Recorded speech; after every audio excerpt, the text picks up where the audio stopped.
atheists, generally, they look at Muslims and say, I love how you guys eat your food. Oh, your family is it's so cozy, it's so warm. And they'll say all these things like, I'll tell you, at some level, I find it condescending. Because, Europeans and Americans, whoever, you know how they make like Discovery Channel documentaries of animals?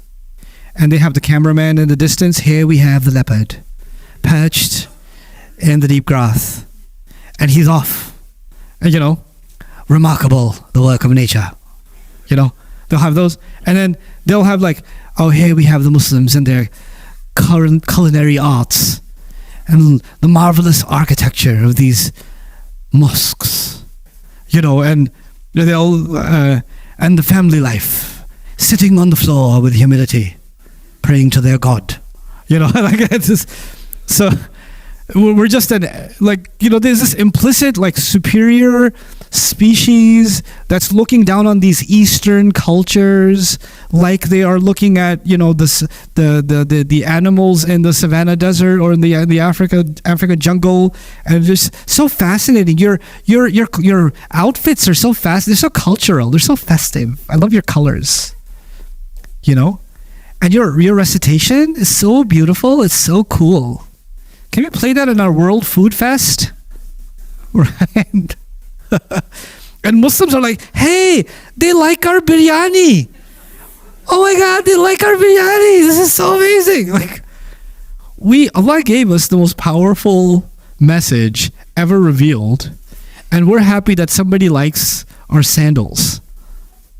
Or our, So we buy into that, and I don't think that we need to pander to their interests so much, but we should be presenting our ideas intelligently,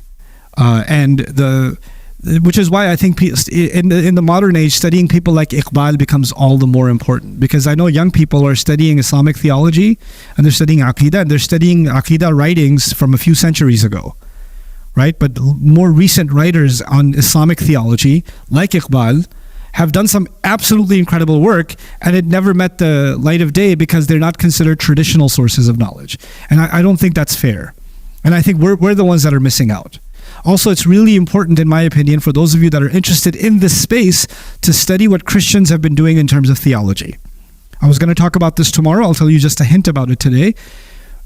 We are different from the Christian religion and the Jewish religion completely. But when it comes to our belief in the existence of God, right? We are on common ground with them. We're actually on common ground with them. And their response to modern philosophy and atheism is actually they're doing a better job at it than we are in many ways. And their critique of modern thought, they're doing a better job of that, some Christians are, than we are. And actually on that front, ta'awanu 'ala al-birri wat-taqwa, cooperate. Take their arguments, learn from them, no problem. And in history, they learned from us.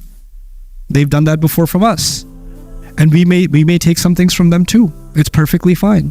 Nothing of shirk, nothing of kufr, nothing that violates our scripture.